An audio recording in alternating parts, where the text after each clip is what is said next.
juga bermakna simbol siapa pemimpin yang harus dipilih oleh Bapak Jokowi.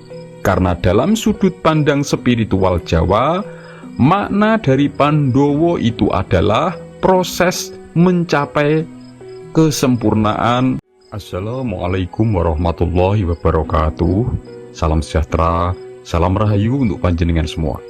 Sedulur, Indonesia adalah negara yang diramalkan akan menjadi negara dengan ekonomi terbesar keempat di dunia di tahun 2050 di bawah China, Amerika, dan India.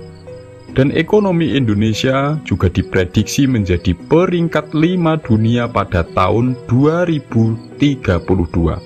Salah satu badan keuangan kelas dunia yang memprediksi hal tersebut adalah Goldman Sachs.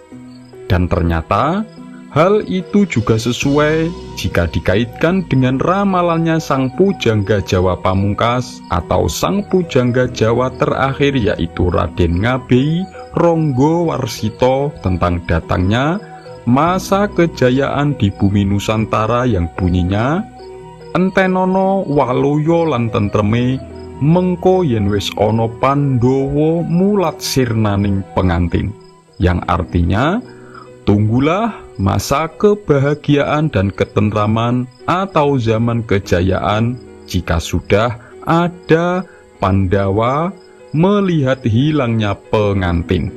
Kalimat Pandowo mulat sirnaning pengantin itu sebenarnya adalah Condro Sengkolo atau kalimat yang mengisyaratkan angka tahun 2025. Pandowo atau Pandawa itu bermakna angka 5, mulat itu melihat bermakna angka 2, lalu sirno itu hilang maknanya adalah angka 0, dan pengantin itu bermakna angka 2.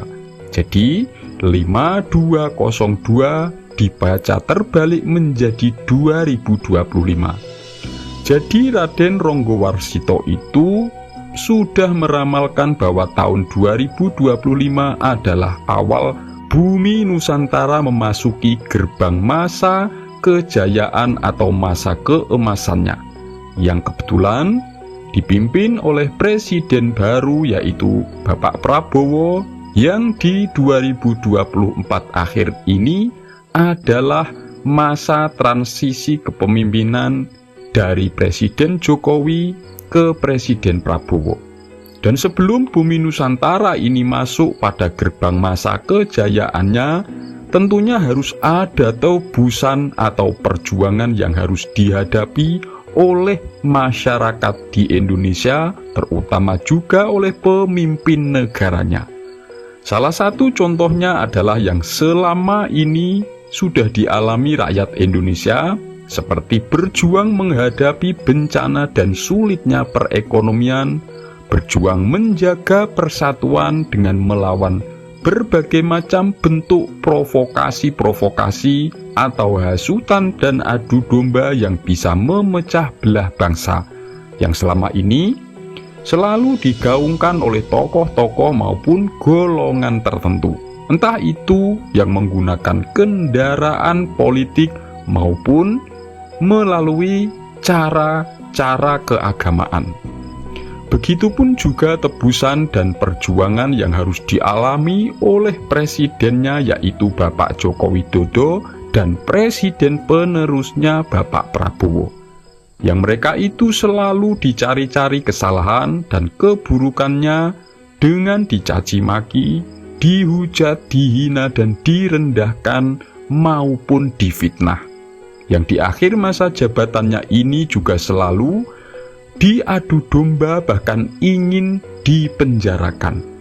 Dan dalam sudut pandang spiritual yang ternyata membuat musuh-musuhnya Presiden Jokowi itu ketar-ketir dan merasa terancam di akhir masa jabatannya adalah 7 senjata pamungkasnya yang sangat berimbas pada nasib Indonesia untuk memasuki masa kejayaannya sejak 2025.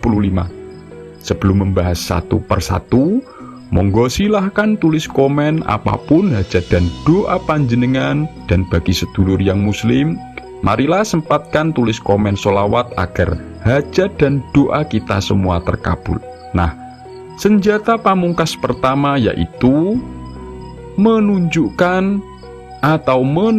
Bapak Prabowo sebagai presiden penerusnya. Inilah yang membuat siapapun yang memusuhinya tidak akan bisa melemahkan dan mengalahkannya. Dan ini juga yang akan menjadi syarat Indonesia untuk memasuki awal masa kejayaan di 2025. Jadi dibalik kalimat Pandowo mulat sirnaning penganten itu, selain sebagai simbol angka tahun, juga bermakna simbol siapa pemimpin yang harus dipilih oleh Bapak Jokowi. Karena dalam sudut pandang spiritual Jawa, makna dari Pandowo itu adalah proses mencapai kesempurnaan. Kalimat atau kata mulat itu memilih atau merangkul, dan sirnaning penganten itu maknanya adalah sosok yang tidak mempunyai pendamping hidup atau tidak memiliki istri. Lalu yang kedua, meninggalkan atau tidak berpasangan dengan tokoh maupun golongan yang berusaha mengendalikan atau menyetir kekuasaannya sebagai pemimpin negara, atau dia harus mengorbankan tokoh maupun golongan yang ingin memanfaatkan dirinya demi kekuasaan. Jadi jika Presiden Jokowi ingin mengantarkan Indonesia menuju masa kejayaannya, syarat yang menjadi senjata pamungkasnya itu adalah harus berani meninggalkan atau tidak lagi berpasangan dengan partai lamanya sekaligus tokoh pembesarnya. Itu juga bagian dari makna Pandawa mulat sirnaning pengantin, yaitu harus bercerai secara politik. Lalu yang ketiga, menunjukkan sosok Yudhistira. Ini adalah simbol pertama dari Pandawa yang menjadi senjata pamungkas Presiden Jokowi, yaitu dengan cara menunjukkan bukti dan tanggung jawabnya dalam bertugas sebagai pemimpin negara. Dia menunjukkan apa yang sudah dikerjakan secara nyata olehnya demi mengantarkan bangsanya menuju masa kejayaan. Keempat, menunjukkan sosok Bima.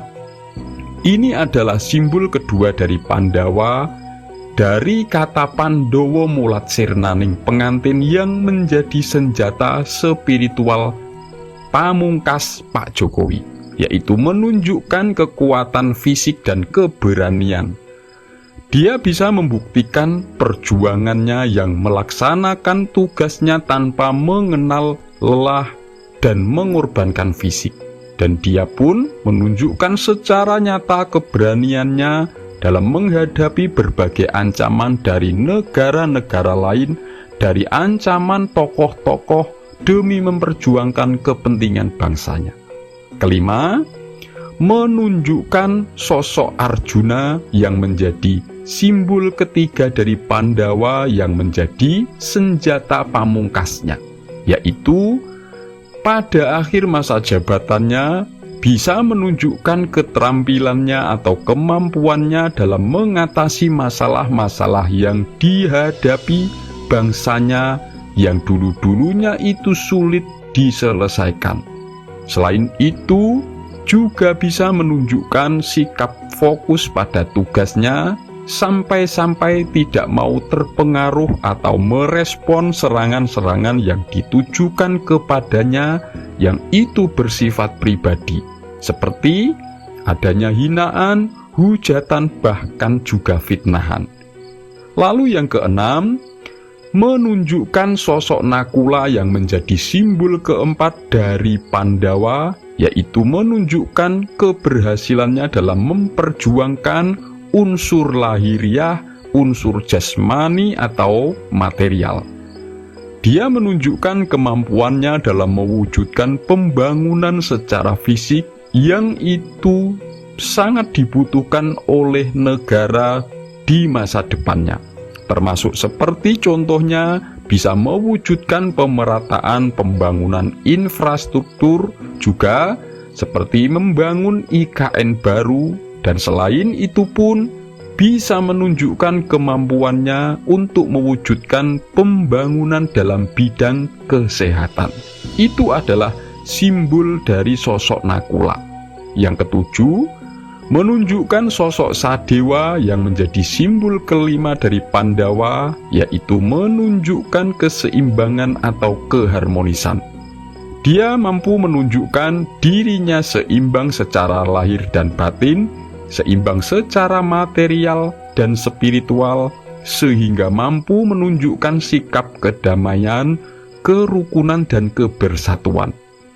Dia adalah pemimpin yang mampu menunjukkan bahwa bisa rukun dan bisa bersatu dengan tokoh yang dulu menjadi lawannya, dan itu akan berimbas membawa kerukunan dan persatuan pada bangsa dan akan menjadi kekuatan yang tidak bisa membuat dirinya itu dilemahkan dan dilawan oleh musuh-musuhnya termasuk negara asing. Semoga ini bermanfaat. Wassalamualaikum warahmatullahi wabarakatuh.